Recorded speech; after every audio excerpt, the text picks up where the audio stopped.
Assalamualaikum warahmatullahi wabarakatuh. Waalaikumsalam warahmatullahi wabarakatuh. Selamat sore dan salam sejahtera buat kita semua. Selamat bergabung Bapak Ibu dalam bincang bahasa seri 1, Pusat Kajian Kebudayaan Gayo.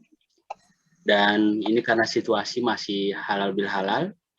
Selamat Hari Raya Idul Fitri 2020. Dan mohon maaf lahir dan batin. Ini di layar ini tidak asing, di mata saya ini ada senior saya, ada dosen saya, dan banyak sekali adik-adik kelas saya di sini. Ya, salam kenal adik-adik semua. Saya juga alumni FIB 2006 dan Bu Adri ini senior saya. Ya, terima kasih buat Bu Adri, Bu Dar sudah bergabung, Bu Haryani juga dan semuanya. Jadi Pusat Kajian Kebudayaan Gayo ini saya rintis sebetulnya pas kuliah tahun 2004. Jadi semester 4 waktu itu yang ngadain kajian-kajian, diskusi, publikasi. Nah, kemudian saat selesai 2006 dinotariskan di Badan Hukum Kan.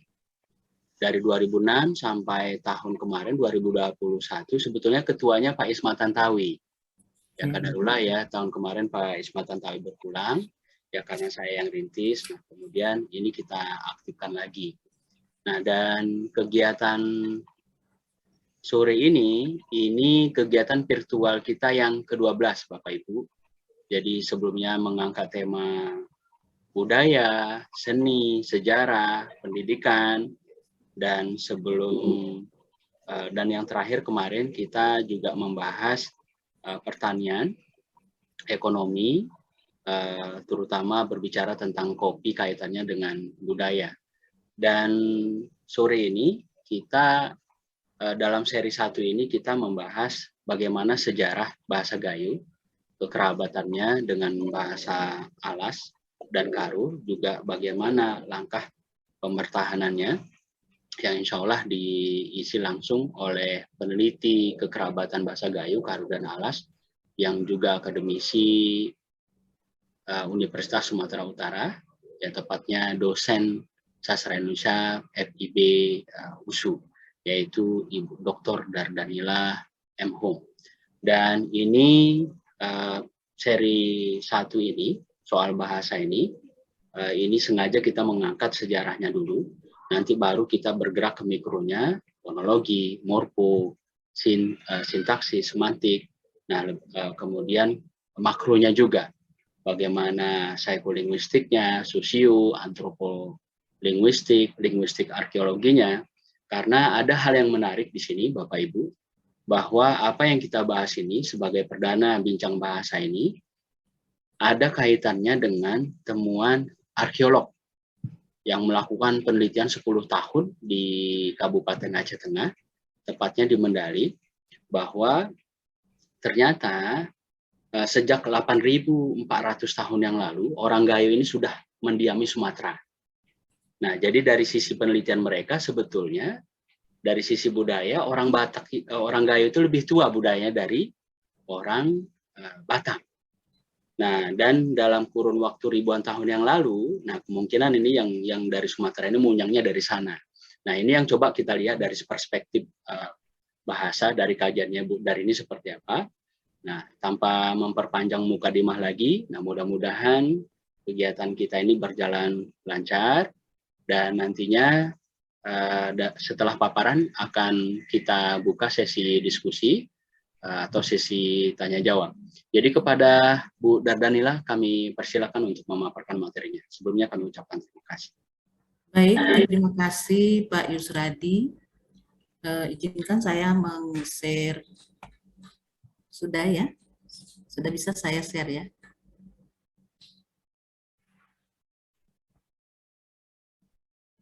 Baik, terima kasih Pak Yusradi telah mengundang saya sebagai narasumber dalam acara pertemuan ilmiah ini. Dalam hal ini saya menyampaikan tentang bahasa Gayo dari 3 aspek. Assalamualaikum warahmatullahi wabarakatuh. Yang terhormat Bapak Yusradi, Bapak Ibu yang telah hadir di ruangan Zoom yang berbahagia ini, dan Ibu Adriani yang terhormat sudah bergabung bersama kita, dan ibu-ibu dari suku Gayo yang saya hormati, serta para mahasiswa Fakultas Ilmu Budaya yang telah berkenan hadir dalam acara pertemuan ilmiah ini. Baik, di sini saya mengangkat tentang bahasa Gayo yang dikaji berdasarkan 3 aspek, ya. Aspek pertama yaitu tentang sejarah bahasa Gayo itu, dan kekerabatan bahasa dan pemertahanan bahasa. Kita mengetahui bahwa sejarah itu bisa ditinjau dari segala disiplin ilmu. Pada kesempatan ini saya membicarakan tentang sejarah dari segi bahasa. Ya, kita ketahui bahwa bahasa sebagai alat komunikasi yang disampaikan oleh seseorang dari seorang kepada orang lain. Ya, jadi alat komunikasi ini kita sudah tahu ada sejak dari Nabi Adam alaihi salam. Ya, nah yang kita pertanyakan sekarang, bagaimana bahasa itu bisa turun ke bahasa Gayo? Ya, karena tadi judulnya tadi kan bahasa Gayo ya. Bagaimana sejarahnya bahasa yang pertama dari Nabi Adam alaihissalam tadi bisa turun ke suku Gayo yang dipakai oleh suku Gayo. Ya. Nah, jadi kita ketahui bahwa bahasa itu sebenarnya adalah bahasa yang berkembang yang dipergunakan oleh masyarakat pemakainya. Ya, jadi pertama yang mempergunakan bahasa tadi kan hanya Adam alaihissalam pertama. Lalu diciptakanlah temannya, yaitu Hawa. Berkomunikasilah mereka dengan mempergunakan alat komunikasi lisan. Ya, sebagaimana kita ketahui bahwa alat komunikasi itu boleh bahasa lisan, bahasa isyarat, dan yang ketiga bahasa tulis. Nah, jadi kita tidak tahu bahasa apa yang dipergunakan Adam alaihissalam tadi, karena belum ada yang meneliti. Ya, karena pada saat itu belum ada manusia, jadi tidak ada yang meneliti. Jadi bagaimana kita mengetahuinya? Ya, tentu dari filosofi yang kita ketahui dan dari kenyataan yang kita terima saat ini. Nah, jadi bahasa tadi berkembang berdasarkan pemakainya. Jadi bahasa yang kita ketahui bahwa bahasa pertama itu misalnya kita ketahui bahwa bahasa itu katanya berasal dari India. Kita terima. Ada yang mengatakan bahasa yang pertama sekali itu berasal dari Arab. Kita terima. Ya, karena pembuktian itu belum jelas sampai sekarang asal usul bahasa itu. Baik, ya. Itu dari segi bahasa, sampailah bahasa itu menurunkan dari keturunan Adam alaihissalam tadi berdasarkan geografi dan dialek di mana mereka berada geografisnya, maka terbentuklah bahasa itu berdasarkan kebutuhan daerah atau pemakai bahasa. Lahirlah misalnya manusia itu atau beradalah manusia itu di Arab, maka berbahasa Arab mereka. Lahirlah mereka itu di Indonesia, ya, kita di suku Jawa misalnya berada di Jawa berbahasa Jawa. Nah, kalau dia lahir di Tiganderket, ya, di sini mahasiswaku paham Tiganderket, ya, lahir dia Tiganderket, maka dia berbahasa Kar. Lahir dia di Gayo, maka dia berbahasa Gayo. Ya, jadi begitu asal mulanya penciptaan itu berdasarkan geografi, ya, kemudian berdasarkan ada kalanya dia berdasarkan migrasi. Nanti kita lihat dari sejarahnya. Jadi bahasa turunan tadi, karena kita melihat sejarah itu dari segi bahasa, maka kita melihat bahwa bahasa Gayo itu adalah salah satu bahasa daerah yang dipergunakan di Aceh. Salah satu bahasa yang ada di Aceh. Yang penuturnya disebut dengan masyarakat Gayo. Jadi bahasa Gayo itu dipergunakan masyarakat Gayo untuk berkomunikasi dalam kehidupan sehari-hari. Untuk melakukan aktivitasnya masyarakat Gayo itu menggunakan bahasa Gayo. Jadi bahasa Gayo ini termasuk dalam kelompok bahasa Austronesia. Saudara-saudara, bahwa bahasa itu tidak tercipta begitu saja, tetapi bahasa itu memang harus dipelajari. Bagaimana orang terdahulu menciptakan kosakata, ya, yang tanpa kita ketahui. Misalnya dalam bahasa Gayo itu ada kata kunul, kata dasar kunul, ya. Kata dasar kunul ini tidak dikenal oleh suku-suku yang lain. Hanya yang mengenal kata kunul itu adalah suku Gayo yang bermakna duduk. Nah, siapa yang menciptakan kata kunul ini? Nah, inilah dia, kita melihat dari sejarahnya bahwa bahasa Gayo itu mewariskan bahasa dari bahasa Proto-Austronesia yang berasal dari kata hunul. Ya, jadi hunul. Jadi terwariskanlah dia secara linier namanya ke dalam bahasa Gayo menjadi kunul. Demikian juga dengan kosakata yang lain, saya melihat dari 200 kosakata Swades yang saya teliti, ya, dari kosakata dasar Swades, banyak sekali kosakata yang diturunkan dari bahasa Proto-Austronesia ini ke dalam bahasa daerah Gayo. Dan bahasa Gayo sendiri juga menciptakan kosakata itu, suku Gayo itu, yang tidak mirip atau tidak sama dengan kosakata yang ada di daerah lain.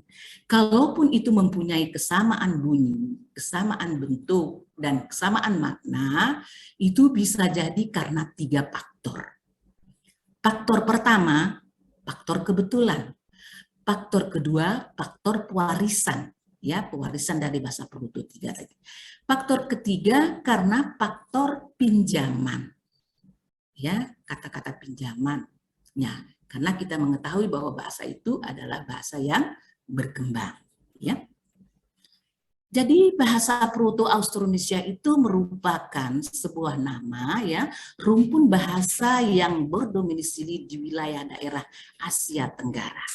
Jadi rumpun bahasa Austronesia ini dibagi menjadi 2 subbagian rumpun besar, yaitu rumpun Austronesia Barat dan di dalam rumpun Austronesia Barat ini termasuklah bahasa Indonesia di dalamnya dan bahasa-bahasa daerah yang ada di Indonesia. Ya, kemudian kalau di bahasa Indonesia Timur itu bahasa Oseanisia, bahasa Polynesia, ya. Jadi kelompok bahasa Indonesia ini di Indonesia Barat itu meliputi bahasa-bahasa Melayu, bahasa Filipina, Minahasa, ya, bahasa Aceh, bahasa Gayo dan sebagainya. Ya, itu kalau kita melihat dari sejarahnya. Nah, jadi pengelompokan bahasa-bahasa Austronesia itu kita bisa lihat dari Proto-Austronesia Barat tadi. Kita bisa buktikan juga sebagaimana yang dikatakan Pak Yusradi tadi, bahwa kita bisa membuktikan ini dari arkeologi.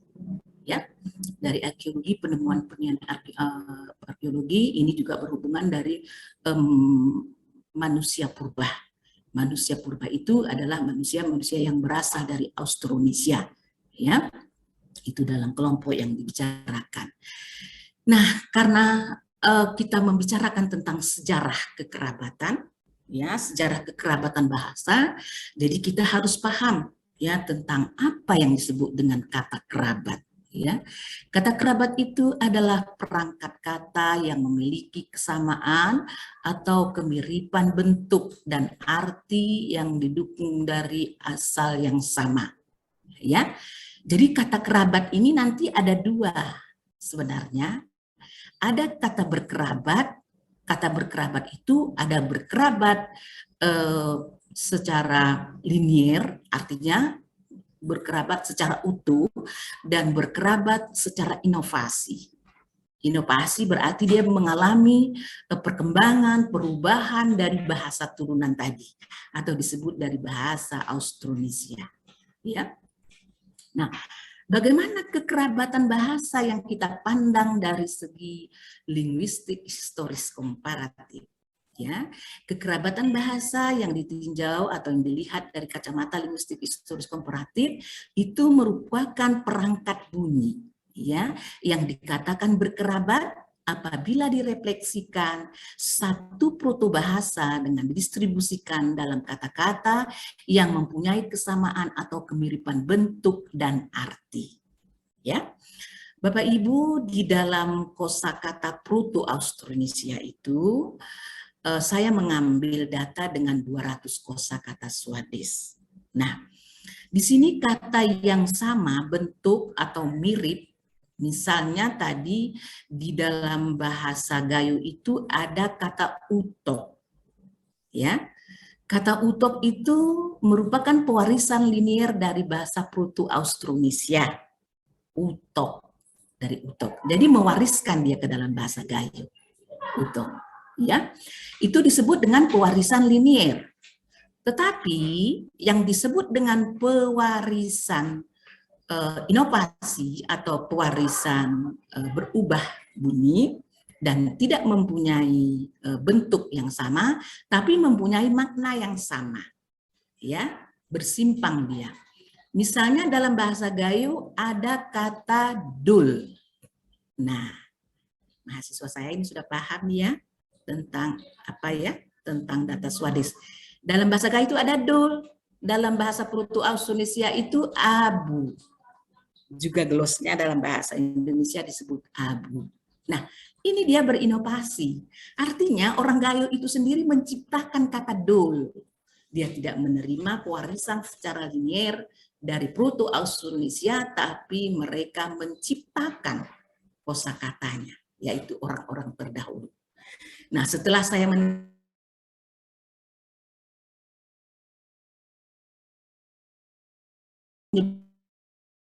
daerahnya, ya.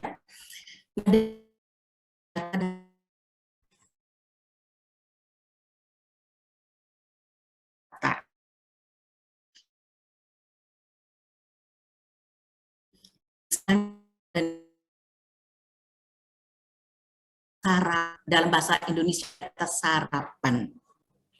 Dalam bahasa itu ada kata sarapan, yaitu.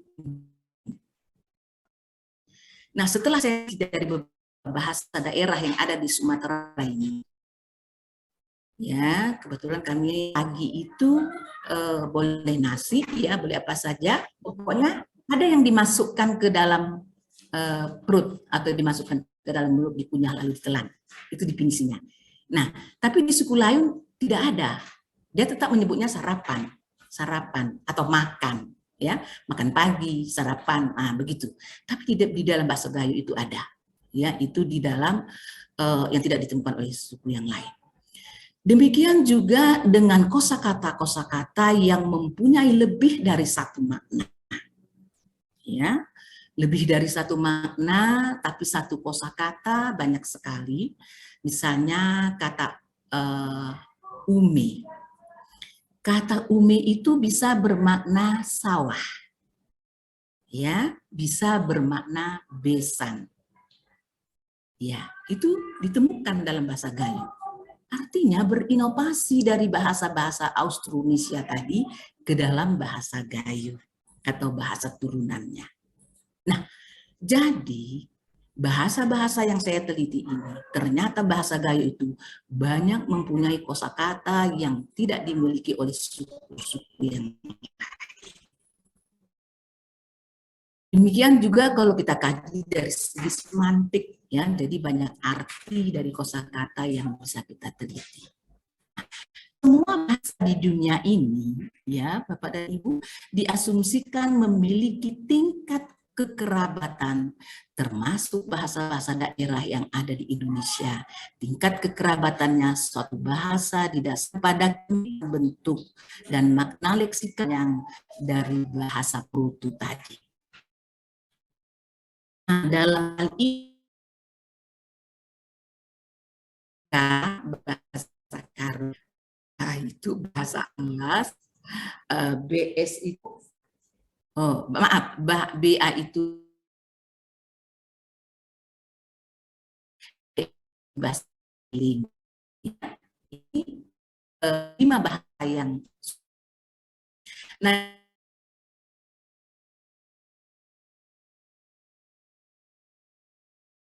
ya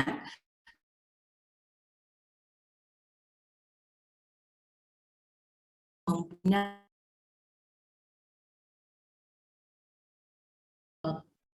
kata di, di dalam glos atau dalam bahasa Indonesia bermakna atau dituliskan di dalam bahasa Gayo itu menjadi I yang bermakna di.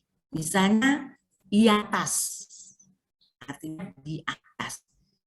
Demikian juga bahasa Karo, di atas itu i. Ya, bahasa Aceh juga di itu i. Bahasa Simalung juga i. Bahasa Mandiling juga i. Artinya pasang kata ini dari kota dasar tadi, ini dia mempunyai pasangan yang identik, mirip, sama, ya tidak ada. Nah, kemudian data yang lain misalnya glos hati atau hati dalam bahasa Indonesia, dan artinya ini adalah contoh yang ini. Pertama. Yang kedua, untuk menentukan kata kerabat itu, untuk menentukan itu kita harus melihat pasangan kata yang berkorespondensi fonemis. Ya, dari bahasa kalau kita mau melihat korespondensi fonemis, kita lihat fonem-fonem yang terdapat dalam data yang kita teliti. Dia berkorespondensi dia. Nah, misalnya glos tulang, ya, glos tulang. Di sini dia berkorespondensi fonem berubah kepala, glosnya kepala, tapi dalam bahasa Gayo dia disebut ulu. Dalam bahasa Aceh dia ule, ya. Jadi di sini juga berkorespondensi bunyi u dengan bunyi e.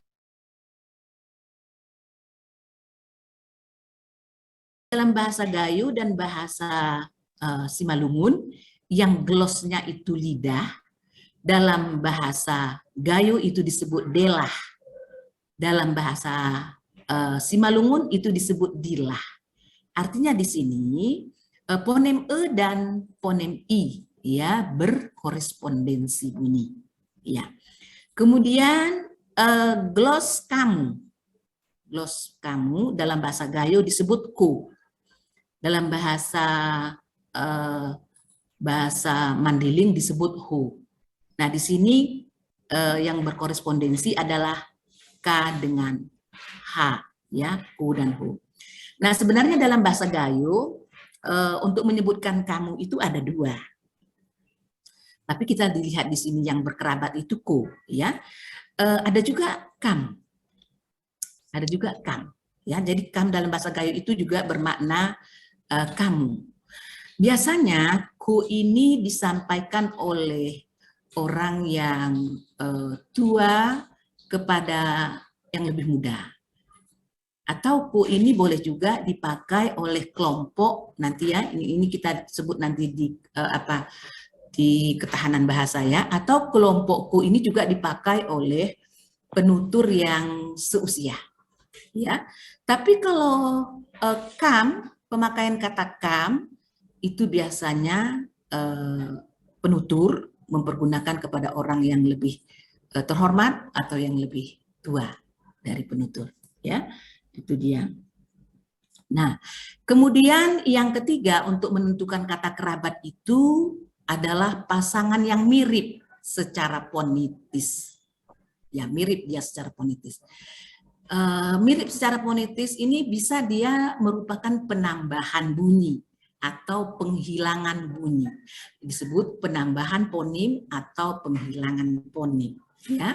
Misalnya glos daun. Glos daun dalam bahasa Gayo disebut ulung. Ulung ya. Sedangkan dalam bahasa Karo disebut bulung. Nah, ini di sini ada penghilangan bunyi ya. Ada penghilangan bunyi di bahasa Gayo ulung, seharusnya di bahasa Karo itu bulung. Ya. Nah, misalnya juga di dalam bahasa Gayo ada disebut glos pasir. Nah, jadi di bahasa Gayo itu uni, ini dibaca uni, bukan wan ya, Bapak dan Ibu. Ini bahasa Gayo uni yang berglos pasir, sedangkan di bahasa Aceh dia disebut anu. anu ya. Anu itu bersini berarti ada penambahan fonim. Ya, penambahan fonim O di setelah fonem N dan perubahan bunyi U menjadi A di awal kata. Kemudian glos baru dalam bahasa Gayo itu ayu, dalam bahasa Simalungun bayu. Jadi ada penghilangan fonem B di situ. Kemudian glos tumpul. Glos tumpul dalam bahasa Gayo juga disebut tumpul, dalam bahasa Mandailing M-nya hilang ya, menjadi tupul. Tapi dia masih merupakan pasangan yang mirip secara fonetis ya. Nah, Bapak dan Ibu, itu dia cara untuk melihat ya, untuk melihat bagaimana kita mencari kekerabatan bahasa. Ya, jadi ada rumus untuk melihat presentasi kekerabatan bahasa itu dengan mempergunakan data, berapa data yang dipergunakan, lalu per glos ya, per 100 ya, per 100 dari data yang kita teliti. Nah, dalam penelitian ini kan saya mempergunakan 200 kosakata Swades. Ya, ternyata 200 kosakata Swades ini tadi tidak bisa kita teliti secara keseluruhannya, karena dalam 200 kosakata Swades ini tadi banyak unsur-unsur serapan atau kata pinjaman ya, yang masuk ke dalam bahasa Gayo, yang masuk ke dalam bahasa Aceh, yang masuk ke dalam bahasa Karu, yang masuk ke dalam bahasa Simalungun, dan bahasa Mandailing. Jadi unsur serapan ini atau kata-kata pinjaman ini tidak kita ikutkan di dalam penelitian kekerabatan bahasa. Dia harus kita keluarkan dulu ya sebelum menghitung persentasinya. Nah, jadi setelah kita melakukan penelitian dengan 200 kosakata Swades, dengan menetapkan 3 persyaratan penentuan kekerabatan dan menghitung persentasinya, maka hasilnya dapat dilihat bahwa dari 200 kosakata Swades tadi setelah dikeluarkan unsur serapan dari bahasa-bahasa asing atau bahasa-bahasa Indonesia. Nah, apa contohnya yang harus dikeluarkan itu? Bapak dan Ibu harus tahu, atau mahasiswa saya ya yang dari FIB, misalnya data anak. Dalam data Swades itu kan ada kata anak. Anak itu bukan bahasa daerah. Anak itu bahasa Indonesia. Tapi ada dalam Swades, harus kita keluarkan. Jadi dia tidak dihitung dalam persentasi. Kemudian ada kata bintang. Bintang juga bukan bahasa daerah. Kita keluarkan. Ya, kemudian juga ada kata utara, kita keluarkan, ya. Kemudian juga ada kata laut. Kalau laut barangkali masih ada menyebutnya lut, ya, laut. Danau itu keluarkan, ya, dari kosakata. Baik, setelah dikeluarkan kata-kata kerabat yang bukan milik bahasa daerah, maka persentasinya setelah dihitung rumus dengan mempergunakan rumus Cognat tadi, yaitu jumlah kosakata dengan kekerabatan per 100, maka jumlahnya itu disebut berkerabat. Yaitu kekerabatan bahasa Gayo dengan bahasa Aceh hanya mencapai 11%. Boleh dilihat ya Bapak dan Ibu, dia hanya mencapai tadi 11% dia. Sedangkan kekerabatan bahasa Gayo dengan bahasa Karo, dia lebih tinggi skornya, jadi 20%. Artinya, bahasa Gayo dengan bahasa Aceh ini kan sama-sama tinggal di Aceh. Ternyata, walaupun dia sama-sama di Aceh, dia tidak begitu banyak kata kerabatnya yang mirip. Ya, jadi hanya 11%. dibandingkan dengan bahasa Karo, bahwa bahasa Gayo itu mempunyai kekerabatan dengan bahasa Karo dengan menghitung tadi kekerabatan yang identik, korespondensi dan pemiripan fonim, maka jumlahnya itu mencapai 20%. Artinya lebih tinggi dibandingkan dengan bahasa Aceh tadi. Kemudian kekerabatan bahasa Gayo dengan bahasa Simalungun ternyata dia lebih tinggi lagi, ya, mencapai 30%. Artinya kosakata yang dipergunakan dari bahasa Gayo dengan bahasa Simalungun mempunyai keeratan yang lebih tinggi dari bahasa Aceh dan bahasa Karo. Ya, lebih tinggi mencapai 30%. Kemudian kekerabatan bahasa Gayo dengan bahasa Mandailing, ya, itu mencapai 26 sebenarnya ini, ya, kurang tinggi, ya. Sebenarnya dia 26%, ya. Nah, artinya kelima bahasa ini yang dibandingkan bahasa Gayo dasar kajian kita hari ini, bahwa bahasa Gayo itu erat atau berkerabat erat dengan bahasa Simalungun sampai mencapai 30% kosakata, ya, dari 200 kosakata Swades yang kita teliti. Nah, itu yang perlu kita ketahui. Tapi kalau bahasa Alas dengan bahasa Karo juga saya teliti, itu hanya 10%. Bahasa Aceh dengan bahasa Karo 10%. Kemudian bahasa Aceh dengan bahasa Simalungun itu 12%. Kemudian bahasa Aceh dengan bahasa Mandailing itu juga 11%.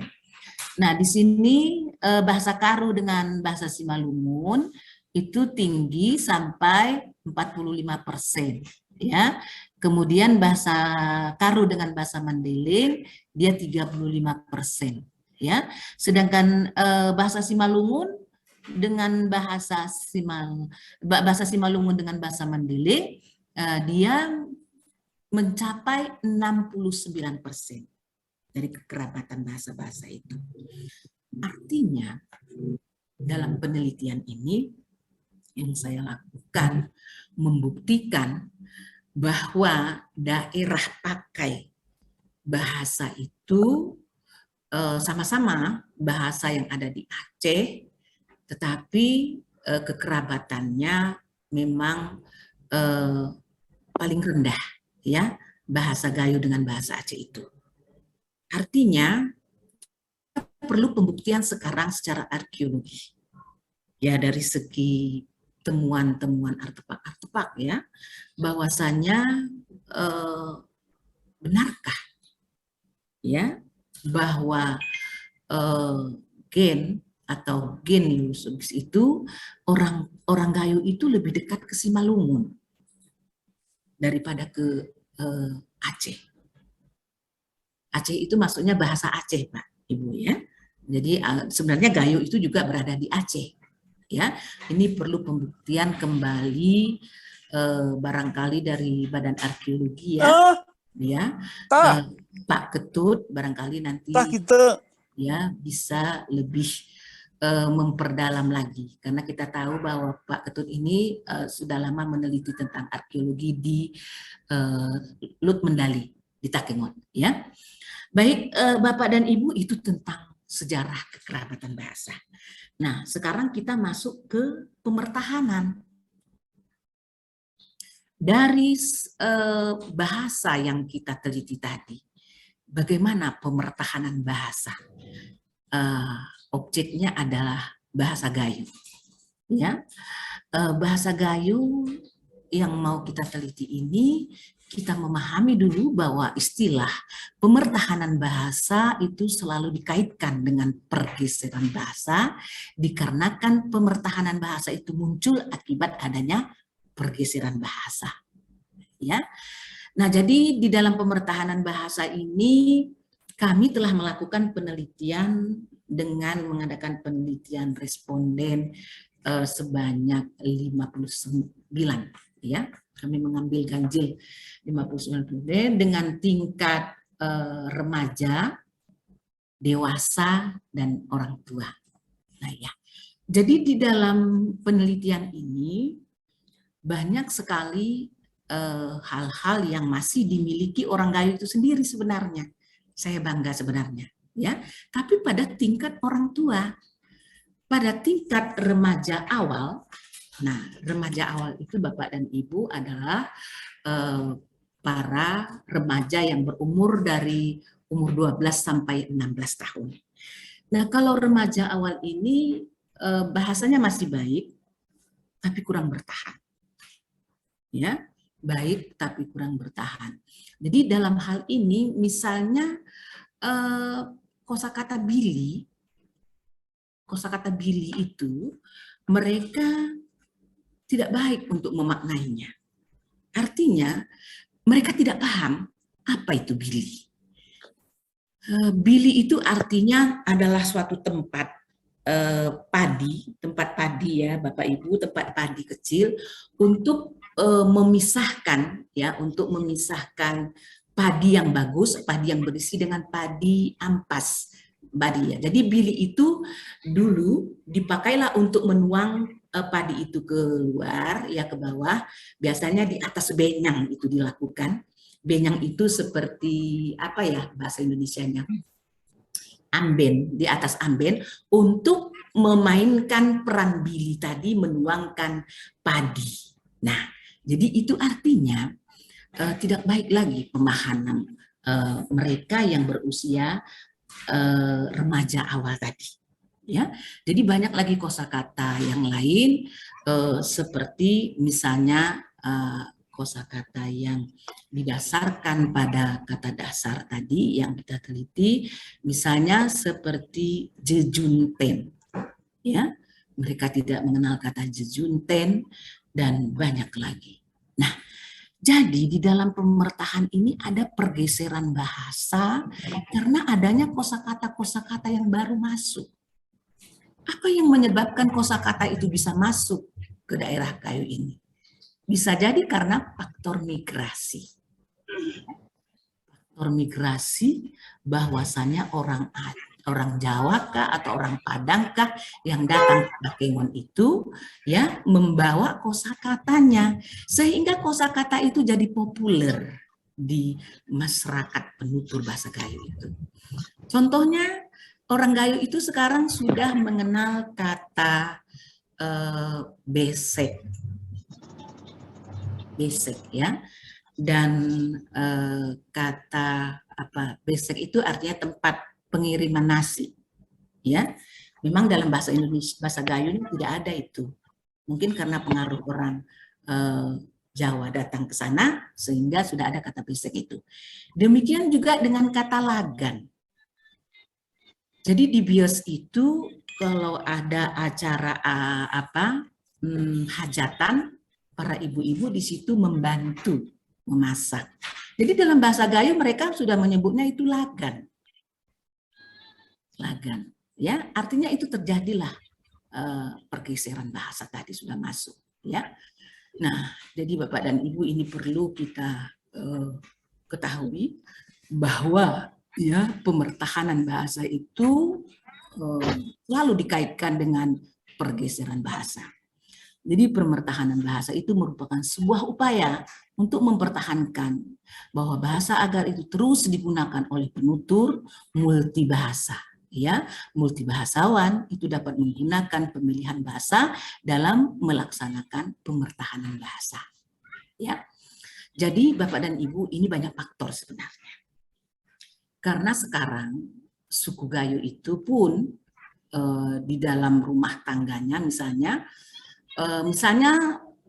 istrinya suku Gayo, suaminya barangkali suku Jawa, Aceh dan sebagainya.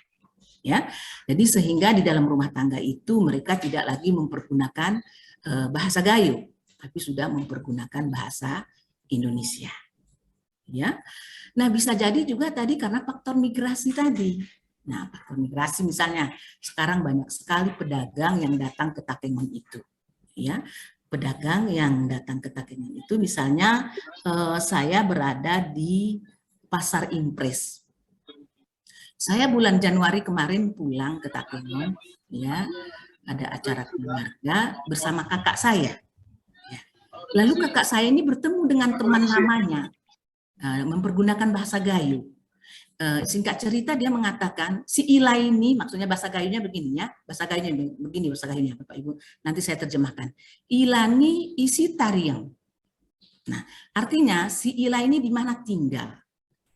Nah, jadi karena saya ada seolah-olah dalam bunyi taring tadi, ada seolah-olah penambahan bunyi di situ.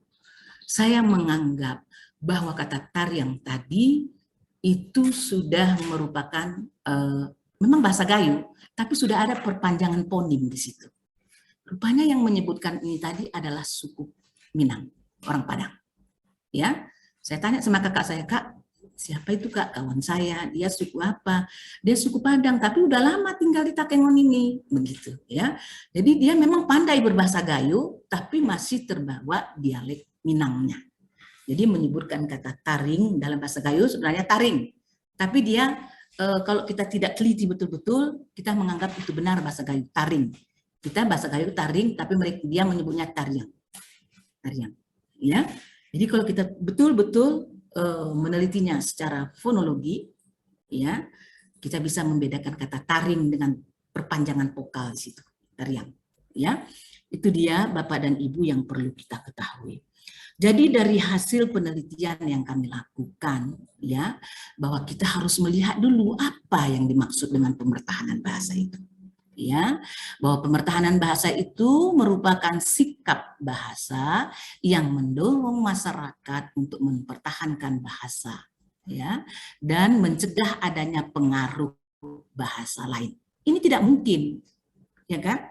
Tidak mungkin ada pengaruh bahasa kita hindari. Itu otomatis dengan sendirinya pasti ada pengaruh unsur dari bahasa lain. Bapak, Ibu, dan para mahasiswa sekalian, nah sekarang saja kami waktu pulang ke Takengon itu, sewaktu saya melihat keponakan saya bermain, ya, mereka menyebutnya game, tapi saya menyebutnya bermain. Dia mengatakan kepada mamanya, "Ma, aku tidak suka game ini, tolong di-delete." Nah, itu kan artinya kata delete tadi sudah masuk unsur bahasa asing ke dalam bahasa Gayo itu. Ya. Jadi anak-anak pun di sana sudah terpengaruh dengan media online tadi, dengan media-media yang lain yang mempergunakan permainan-permainan yang didapatnya dari media itu sehingga membawanya ke bahasa. Jadi kalau kita katakan pemertahanan bahasa itu mempertahankan bahasanya dan mencegah, itu tidak mungkin. Ya, tidak mungkin kita bisa mencegah masuknya unsur serapan ke dalam bahasa kita. Nah, tapi adalah upaya kita. Upaya kita sebagai pemakai bahasa daerah, ya, khususnya bahasa Gayo, marilah kita pergunakan bahasa Gayo itu dengan benar. Boleh, kita boleh mempergunakan bahasa asing, boleh memperkenalkan bahasa daerah yang lain, itu namanya memperkaya. Memperkaya bukan berarti kita merusak bahasa. Ya, dalam arti juga kita tidak boleh juga mencegah masuknya unsur-unsur yang lain ke dalam bahasa tadi. Nah, seperti dalam penelitian tadi, ada 200 kosakata Swades. Ya, 200 kosakata Swades. Tetapi beberapa unsur kosakata di dalamnya ada unsur serapan. Jadi jangan kita teliti unsur serapan itu kita keluarkan. Walaupun dia sudah dipopulerkan dalam bahasa daerah kita. Ya, kita keluarkan baru dia kita teliti, ya. Nah, sekarang bagaimana ya pergeseran bahasa itu bisa terjadi? Nah, jadi dari beberapa teori yang dikemukakan oleh para ahli tersebut, secara umum itu dapat disimpulkan bahwa pergeseran bahasa itu terjadi sebagai akibat pemindahan penduduk, nah ini migrasi tadi juga ya, serta sikap penutur yang tidak setia.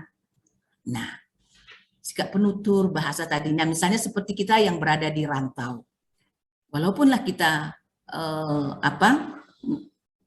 bisa bahasa daerah yang lain, tapi kita pelihara juga bahasa daerah kita. Ya, saya juga di sini mempertahankan bahasa Gayo, kemudian bisa berbahasa Karo, dan bisa berbahasa Mandailing, dan bisa berbahasa Simalungun. Saya pelajari, karena itu kebutuhan di tempat kerja saya. Ya, saya harus mempelajari fonimnya, vokalnya, kosakatanya, dan makna. Baik dari segi morfologi, sintaksis, semantik, dan sosiolinguistik masyarakatannya. Nah, baik Bapak dan Ibu, jadi dari hasil penelitian pemertahanan bahasa Gayo tadi, di kalangan masyarakat Aceh Tengah pada ranah remaja, dewasa, dan orang tua, dengan mengumpulkan data menggunakan angket berupa pertanyaan, dapat disimpulkan bahwa sikap pemertahanan bahasa Gayo pada masyarakat Aceh Tengah dalam kategori baik. Ya, tapi pada golongan remaja, dewasa, dan orang tua. Namun, sikap pemertahanan bahasa Gayo pada kelompok orang tua lebih kuat ya ketimbang kelompok remaja dan dewasa tadi. Ya, artinya sudah banyak terjadi pergeseran bahasa pada remaja, tapi masih dikategorikan baik. Sewaktu saya berkomunikasi, mereka masih paham dengan apa yang saya maksudkan. Artinya itu masih baik. Tapi kalau ini tidak dipelihara, ya mereka tidak mempraktekkannya, tidak mempergunakan, bisa-bisa punah nanti bahasa Gayo ini. Ya, tapi sekarang saya masih mengatakan baik karena mereka masih mengerti dengan apa yang saya sampaikan, walaupun kadang-kadang mereka tidak paham dengan apa yang saya maksudkan. Tapi dapat saya definisikan dengan mempergunakan rumus, ya, dengan mempergunakan rumus-rumus dalam ketahanan bahasa itu, ya, yaitu P sama dengan E per N kali 100, ya. Jadi dapat kita buktikan bahwa F itu adalah frekuensi yang sedang dicari presentasinya, sedangkan N itu jumlah frekuensi atau banyaknya individu, sedangkan P itu angka presentasi yang kita cari. Itulah yang dapat saya sampaikan dalam pertemuan ini. Bapak dan Ibu, nanti kita bisa diskusi lebih banyak lagi ya tentang sejarah dalam bahasa Gayo. Tentu sejarah bahasa ditinjau dari kacamata bahasa, bukan sejarah dari perjuangan atau sejarah dari kebudayaan atau sejarah dari mana. Berizin, terima kasih. Ini ada saya buat contoh kosakata bunga. Bunga ya. Jadi dalam bahasa Gayo dia bunga. Bunga dahlia hilang. Jadi bukan berarti bunga dahlia hilang, ya Pak. Tapi bunga dahlia hilang artinya bunga dahlia berwarna merah. Itulah dia di dalam bahasa Gayo. Terima kasih Bapak dan Ibu yang telah mendengarkan apa yang saya sampaikan. Mari kita berbagi dalam acara ini, saling berdiskusi. Kembali saya sampaikan kepada Bapak Yusradi, saya kembalikan. Baik, terima kasih Bu Dardanila. Menarik sekali ya, luar biasa paparannya. Dan ini banyak ilmu baru tentunya buat kita semua, terutama mahasiswa, ya terlebih orang Gayo sendiri yang mengikuti kegiatan bincang bahasa kita sore ini. Baik, langsung kita buka sesi tanya jawab atau diskusi. Kami buka sesi pertama dengan 3 penanya dulu. Silakan tunjuk tangan di screen atau langsung ke pertanyaan, langsung ngomong di Zoom-nya. Silakan.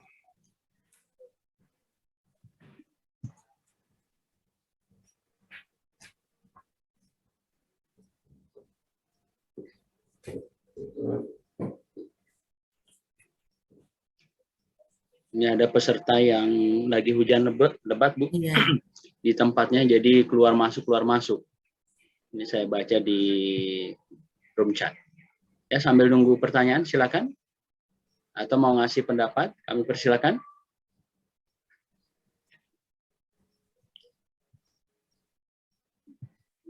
Ada yang bertanya, silakan Bapak, Ibu, atau para mahasiswa sekalian.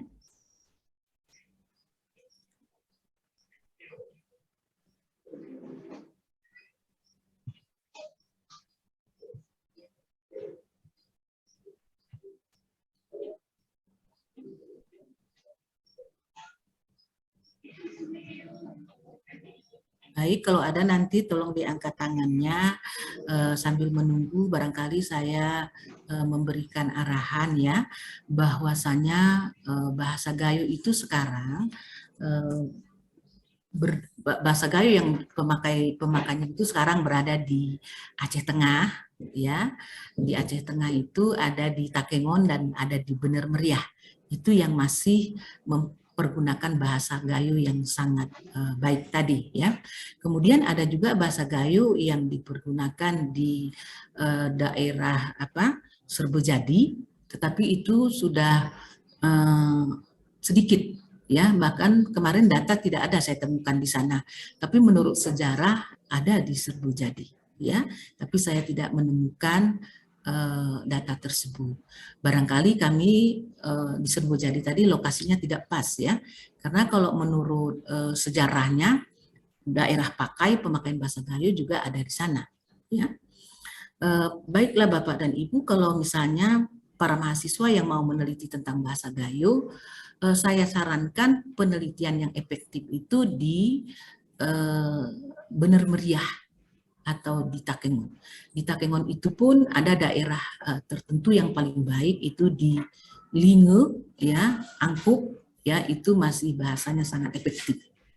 Ya, itu yang saya sarankan. Ya, tapi kalau di Takengon tadi, kalau apalagi kalau di daerah Belatu, nah itu sudah berbaur dengan bahasa Gayo juga, tapi dialeknya sudah terbawa suku Padang, ya, terbawa suku Padang.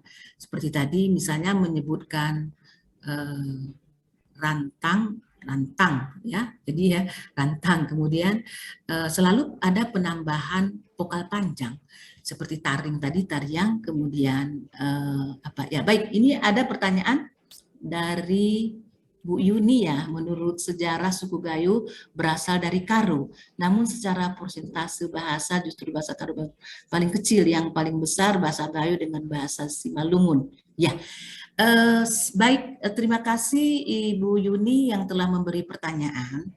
Menurut penelitian saya di tahun 2018, ya, ini yang kemarin ini 2018 itu presentasinya ternyata lebih besar di Simalungun dibandingkan dengan suku Karo.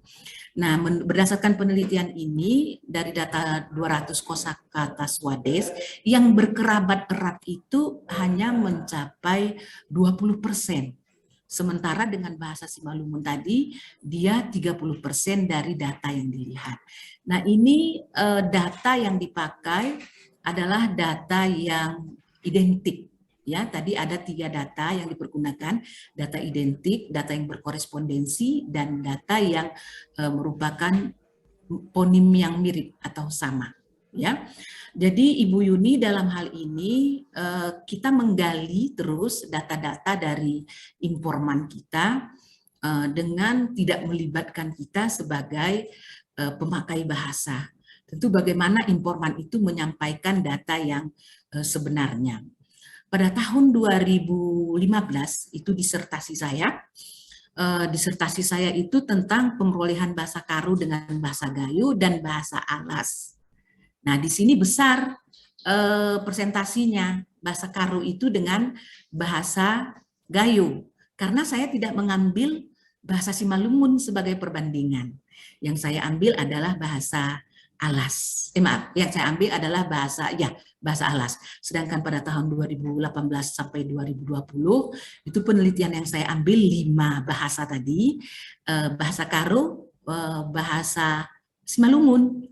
Nah, ternyata bahasa Simalungun itu setelah diteliti sejarahnya, dia lebih mendekati ke daerah Aceh. Nah, domisilinya itu. Barangkali, tapi saya belum meneliti kebenaran ini, barangkali dia dihipotesiskan Dihipotesiskan jawabannya adalah bahwa karena pengaruh dekatnya tadi. Jadi bahasa Karo itu dekat dengan bahasa Simalungun. Bahasa Simalungun ini juga dekat ke dataran Gayo. Barangkali ini juga ada pengaruhnya dari perdagangan, ya, dari perdagangan. Barangkali itu yang menyebabkan kedekatan mereka. Baik, Ibu Yuni, barangkali itu saja yang saya sampaikan. Terima kasih. Baik, terima kasih Bu Dar atas penjelasannya. Dan Bu Yuni juga ya, itu yang inisial CJR tadi. Peserta yang lain kalau mau bertanya silakan. Boleh tunjuk tangan di screen atau diketik di room chat. Ya, sambil menunggu yang lain Bu Dar. Ini tentang ya, sambil menunggu yang lain. Ya. Ini ada pertanyaan. Apakah bahasa Gayo ada menyerap bahasa asing, Bu? Iya, dari baik. Mona Lisa.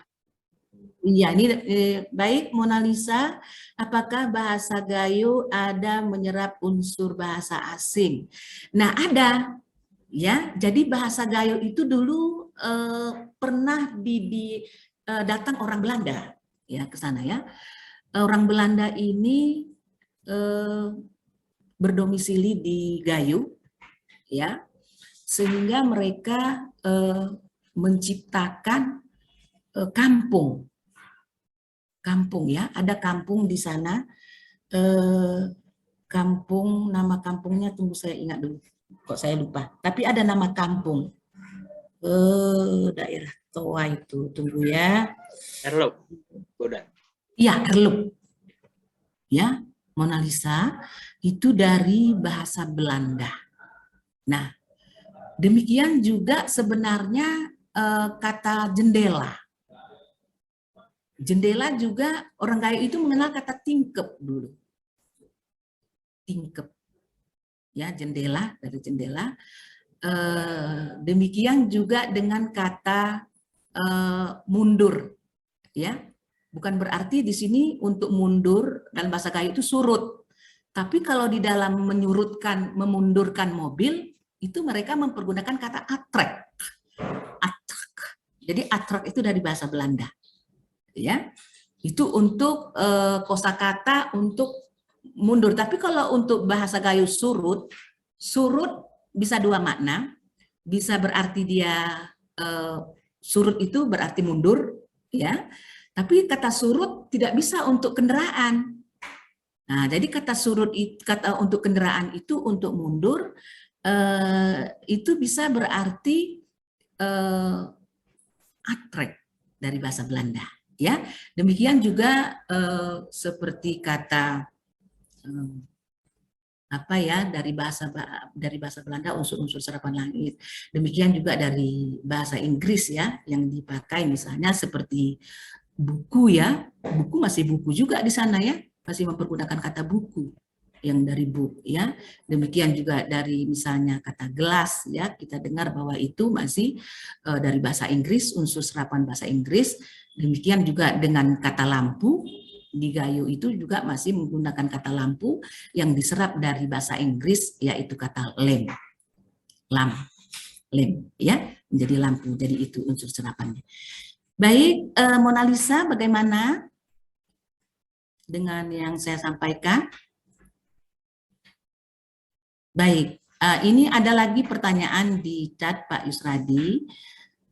Dari buku Merangkai Identitas Gayo Ketut, ya dari Pak Ketut, ya, Taufik Setiawan, Yayasan Pusat Obor Indonesia, dikatakan dikatakan bahwa suku Karo berasal dari Dry Gayo. Dari Gayo. Dari Gayo karena kebudayaan Gayo lebih tua. Ya, bisa jadi kalau kita berbicara tentang kebudayaan. Jadi kalau kebudayaan misalnya seperti di Karo itu ada budaya makan sirih, ya, di Takengon di Gayo juga ada mangas. Nah itu budaya mangas, ya, boleh jadi. Kemudian budaya makanan kalau di Takengon itu ada makanan namanya lepat Gayo. Nah di tanah Karo itu namanya cimpa. Cimpa itu sama seperti lebat Gayo. tetapi dia digulung atau dibalut di dalam daun cimpa. Sedangkan di dalam suku Gayo itu tadi, budaya makan itu tadi dibalut dari daun pisang. Kemudian dari segi pakaian, budaya ya, ini bukan dari segi Pak Gayo, di sini bertanya budaya, baik. Bukan bahasa ya Pak ya, baik. Jadi budaya pakaian. Orang Gayo itu dulu tidak boleh memakai baju BB saja kalau di depan orang tua. Baju BB itu artinya baju terusan atau pakai celana panjang. Dia harus pakai kain sarung. Udah pakai baju panjang dia, baju BB tadi, dia harus pakai pakai sarung. Nah, itu budaya dulu. Kemudian budaya yang lain juga pakai kelubung. Ya sama model kelubungnya seperti di Karo. Ya, itu budayanya. Kemudian cara makan, budaya bercocok tanam, ya. Kemudian budaya berpakaian itu juga menyerupai, ya, budaya Karo dan Gayo. Ini dari segi budaya. Kalau Ibu Yuni tadi menanya dari segi bahasa, ya. Nah, kalau dari segi budaya banyak hal. Di tanah Karo kita mengenal ada kata alat musik keten-keten, ya. Kalau di Takengon ada budaya teganing namanya. Jadi alat musiknya itu sama, terbuat dari bambu, ya, lalu dimainkan seperti ini, saya tidak pandai menyebutnya ya. Nah, tapi di tanah Karo itu disebut keten-keten, di tanah Gayo itu disebut teganing. Ya. Nah, demikian juga canang, ya, canang di Gayo dengan canang di tanah Karo. Demikian juga dengan budaya bersiraturahmi, ya, budaya bersiraturahmi saya rasa sama juga ya, orang tua yang mendatangi kita anak lebih muda atau anaknya. Nah, dari segi perkawinan misalnya ya, dari segi perkawinan juga sama, yang meminang itu pihak laki-laki kepada pihak perempuan. Nah, di dalam bahasa Gayo itu pihak perempuan disebut beru, perempuan. Nah, di Takengon juga sebenarnya beberu ya, sama ya. Jadi banyak kebudayaan, memang kalau dari segi kebudayaan banyak persamaan antara suku Gayo dengan suku Karo. Dari segi bahasa tadi, dari 200 kosakata Swadis tadi, kemiripannya itu hanya mencapai 20%. Jadi lebih tinggi bahasa Simalungun. Demikian Bapak Gayo yang saya sampaikan. Baik, terima kasih Bu Dar. Masih ada waktu kita 14 menit lagi ya Bapak Ibu. Kalau masih ada peserta yang mau bertanya, silakan tunjuk tangan di screen atau ketik di room chat. Kami persilakan. Assalamualaikum Pak Yus. Waalaikumsalam Pak Sofyan. Assalamualaikum Ibu Nardanila. Waalaikumsalam. Ya, silakan Pak Yan. Mungkin pertanyaan kami cuman ini Bu ya, apakah ada keterkaitan dalam penelitian Ibu ini atau memerlukan penelitian tersendiri tentang aksen? Karena orang Gayo, orang Takengon pada umumnya mengklaim diri bahwa kalau dia berbicara dalam bahasa lain, dia akan segera fasih. Pronunciation-nya itu sehingga orang sulit untuk menebak bahwa dia orang Gayo. Jadi ketika dia belajar bahasa Inggris, pronunciation-nya itu juga dengan segera bisa fasih seperti orang penutur bahasa Inggris. Ketika dia berbahasa Arab juga pronunciation-nya itu dia juga begitu fasih sehingga aksen Gayo-nya itu hilang. Tetapi klaim yang sama, orang Aceh pesisir juga bilang begitu. Kalau dia mengaji katanya, itu orang susah menebak dia adalah orang Aceh. Dalam pergaulan sehari-hari kita bisa rasakan kalau orang Aceh pesisir berbicara bahasa Indonesia, kita bisa langsung tahu ini orang Aceh pesisir, karena dari aksennya. Begitupun orang Batak barangkali, ketika dia berbicara kita langsung tahu aksennya, wah ini ini temennya orang Batak. Konon katanya orang Gayo ini susah ditebak ketika dia berbahasa Aceh, orang susah menebak bahwa dia orang Gayo karena sudah fasih. Begitupun menuturkan bahasa Indonesia atau bahasa Jawa ketika si orang Gayo ini sudah berada lama di tempat itu. Mungkin itu pertanyaan saya, Bu Darmila. Apakah klaim ini betul bahwa aksen orang Gayo itu dengan sangat cepat segera bisa sempurna pronunciation-nya dengan bahasa lain, atau memerlukan penelitian sendiri di luar penelitian yang Ibu lakukan? Mungkin itu ya. Makasih, Bu. Ya, terima kasih Baik. Pak Sopyan. Ya, silakan Bu Dar langsung dijawab. Terima kasih Pak Sopyan. Kita berbicara tentang aksen, ya. Bahwasanya suku Gayo itu memang tidak menunjukkan identitasnya dalam aksen. Tidak menunjukkan identitasnya dalam aksen pada umumnya ya Pak ya. Kita lihat cara berbicara orang Gayo, tetapi kalau kita lihat dari intonasinya, ya kalau aksen itu kan pemerolehan bagaimana dia menyebutkan vokal konsonan yang dalam pemakaian bahasa. Kalau dia dialek ya, ciri berbahasanya, ada kalanya dia terlihat Pak, tergambar kalau dalam dialek ya, terbawa dia dengan keciriannya. Misalnya orang Gayo itu suka menyebutkan ya, atau eleh, ya. Nah itu kalau di dalam ya kadang-kadang menyebutkan kata ine, aduh, ya. Jadi intonasinya yang menentukan. Tapi kalau dari aksen kita memang tidak kelihatan. Jadi di Fakultas Ilmu Budaya ini dulu ada dosen kita ya, namanya Artisari. Artisari itu dulu saya tidak tahu kalau dia itu orang Gayo. Jadi setelah saya kuliah di sini 2 tahun, karena dari pembicaraannya tadi, dan dia juga tidak menyebutkan dirinya bahwa dia orang Gayo dulu. Ya, dia memang harus berbahasa Indonesia. Tapi kan seharusnya saya tahu bahwa dia itu orang Gayo dari aksen dia. Tapi 2 tahun saya berteman dengan dia, saya tidak tahu bahwa dia itu orang Gayo. Nah, demikian juga dengan Ibu Haira. Ibu Haira ini juga dosen sastra Arab. Saya juga tidak mengenal kalau dia itu orang Gayo, suku Gayo. Itu tadi Pak, karena aksennya tadi begitu bagus. Ya. Nah, itu barangkali itu di teman sejawat saya.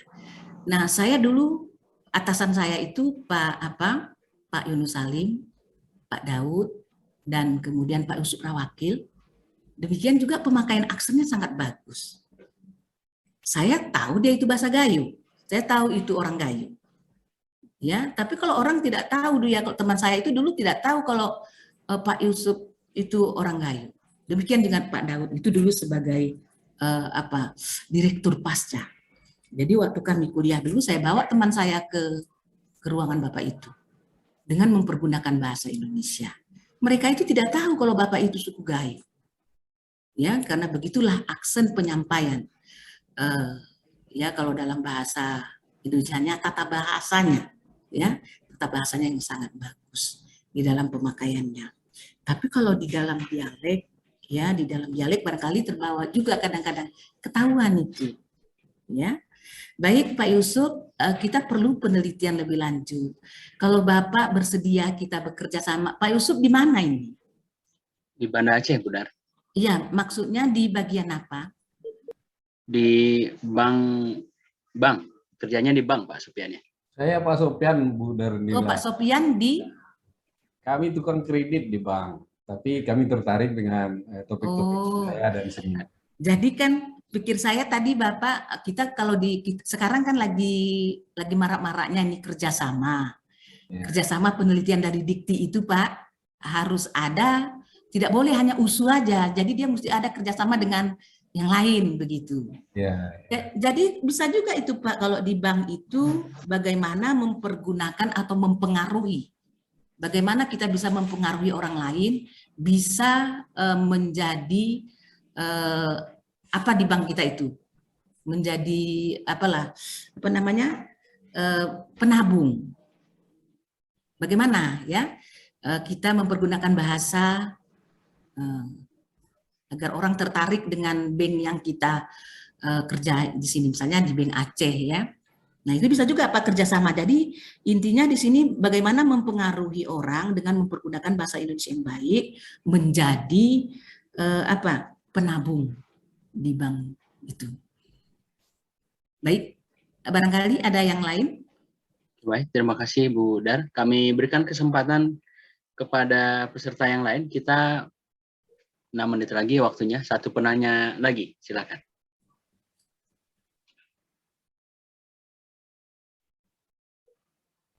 Ya, baik. Kalau nggak ada, Bu Dar, ini dari saya. Jadi menyangkut pemertahanan nih, Bu Dar. Tadi kan nggak terlepas dari sikap ya. Iya. Sikap negatif penutur terhadap bahasa ibunya, ya dengan segala faktor tadi. Nah, jadi apa yang mesti dilakukan komunitas atau orang Gayo ini secara keseluruhan untuk melestarikan bahasanya dari perspektif keilmuan Bu Dar nih, LHK. Baik. Terima kasih Pak Yusradi. Pertama untuk keluarga dulu. Pertama saya sampaikan kepada keluarga, walaupun kita di dalam rumah tangga itu mempunyai suku yang berbeda, tapi alangkah baiknya kita mengajarkan bahasa Gayo atau bahasa misalnya salah pasangan kita, ya untuk mengajarkan mempergunakannya di dalam keluarga itu untuk mempertahankan ya. Kemudian kepada masyarakat ya, kalau tadi di keluarga, untuk masyarakat Gayo upayakanlah mempergunakan bahasa Gayo dalam pertemuan, baik itu pertemuan arisan misalnya, pengerjen misalnya, atau acara keluarga lah ya, pergunakan. Kalau kita di pasar misalnya, kalau kita di pasar pun apa yang menyebabkan kita kok bisa kita terpengaruh dengan mempergunakan bahasa Indonesia? Mengapa kita tidak berbahasa Gayo seperti di di Bandung ya? Mengapa tidak berbahasa Sunda ya? Atau di Tanjung Balai harus berbahasa Melayu ya? Kita juga lestarikanlah itu pemakaian bahasa Indonesia. Kemudian yang ketiga untuk pemerintah. Untuk pemerintah juga saya berpesan dalam kesempatan ini agar diciptakanlah ya satu hari harus mempergunakan bahasa Gayo, satu hari. Entah hari Sabtu kah, entah hari Minggu kah, harus berbahasa Gayo. Itu yang pertama. Yang kedua untuk pemerintah tadi agar digalakkanlah di SD ya, di SD itu ada muatan lokal. Ada muatan lokal berbahasa Gayo. Artinya bukan hanya berbahasa Gayo, budaya Gayo. Dalam budaya Gayo ini termasuklah bahasa, budaya, ya kebudayaan dan sebagainya. Itu untuk pemerintah. Dan kita bahasa Gayo ini sebenarnya kalau kita populerkan, kita pakai ya, ini akan baik sekali ke depannya. Ya, kebetulan saya punya komunitas lah tentang pelestarian bahasa, di mana usaha-usaha yang kami lakukan itu, misalnya di dalam bahasa Karo tadi, ya walaupun saya bukan suku Karo, kami berbahasa Karo. Demikian juga kalau mereka bertemu dengan saya mau berbahasa Gayo, saya akan jawab dengan berbahasa Gayo. Ya, itulah usaha kita. Dan yang penting di sini kita harus ada minat. Kita memang betul-betul punya minat untuk melestarikan, untuk mempergunakan bahasa Gayo ini terus, ya, dalam keluarga terutama. Tetapi kita harus lihat juga situasinya. Janganlah pula situasinya situasi resmi kita mempergunakan bahasa Gayo. Nah, kalau situasi resmi kita pergunakanlah bahasa Indonesia. Tapi di luar itu kita pergunakanlah bahasa Gayo tadi. Nah, jadi dari untuk pemerintah tadi dalam muatan lokal, ya, itu kalau di SD itu perlu muatan lokal, SMP juga perlu muatan lokal, Ya, jadi Pak Yusradi perlu ketahui bahwa kami di perguruan tinggi ini juga pemakaian bahasa Indonesia di perguruan tinggi, kalau dulu kan namanya bahasa Indonesia ya Pak Yusradi ya, sekarang di tingkat universitas bahasa Indonesia itu sudah mencakup juga unsur budaya daerah di dalamnya. Jadi artinya di universitas pun ditingkatkan pelestarian bahasa daerah dalam materi perkuliahan bahasa Indonesia. Nah, di dalamnya juga menyangkut tentang kerukunan beragama dan pelestarian bahasa. Itu saja dari saya, Pak Mulyadi, dengan kata kunci dari saya, mari kita perkaya dengan mempergunakan bahasa Gayo, mempelajari bahasa asing, ya, dan tetap mempergunakan bahasa Indonesia yang baik dan benar. Jadi 3 yang harus kita ketahui, mempelajari bahasa asing, menguasai bahasa Indonesia dengan baik dan benar, dan melestarikan bahasa Gayo. Terima kasih Pak Yusradi. Assalamualaikum warahmatullahi wabarakatuh. Waalaikumsalam warahmatullahi wabarakatuh. Terima kasih Bu Dardanila sudah berkenan menarsumi bincang bahasa seri 1 sore ini. Luar biasa sekali paparannya, dan ini makin memperkaya kita baik tadi dari perspektif linguistiknya atau bahasanya, termasuk tadi dari sisi sejarahnya dan perbandingannya dengan bahasa yang diteliti Bu Ila, yang ternyata secara kerabat lebih banyak kekerabatannya dengan bahasa Simalungun ya Bu. Dan ini selepas penelitian disertasi Bu Ila sepertinya ya. Iya. Ya. Dari penelitian dikti Pak. Iya. Penelitian dikti selama 2 tahun. Iya, iya. Ternyata lebih besar Simalungun. Ini memberikan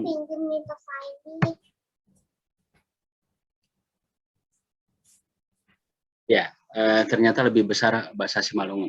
Terima kasih sekali lagi buat Bu Dardanila. Mudah-mudahan ada yang terinspirasi untuk menjadikan ini tema penelitian atau penulisan publikasi, dan makin banyak lagi yang meneliti tentang bahasa Gayo ini. Nah, termasuk dalam penggunaannya seperti ditekankan oleh Bu Ila tadi, tetap digunakan ya bahasa Gayo ini sehingga bisa terwaris, walaupun memang kita tidak bisa memungkiri bahwa ini tidak bisa dilepaskan dari pengaruh bahasa luar juga.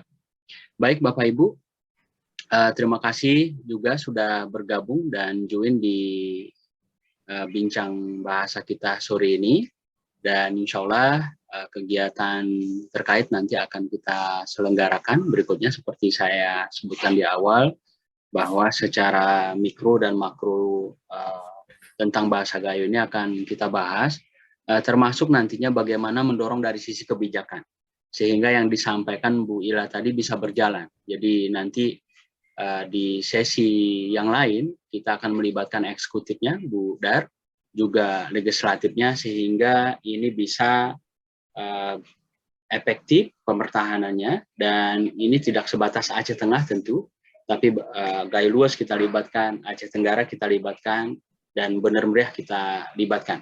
Nah, sehingga masuk ke wilayah Gayo Alas ini.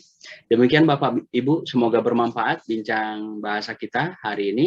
Terima kasih sekali lagi, mohon maaf atas segala kekurangan, dan kami tutup billahi taufiq wal hidayah. Wassalamualaikum warahmatullahi wabarakatuh. Waalaikumsalam.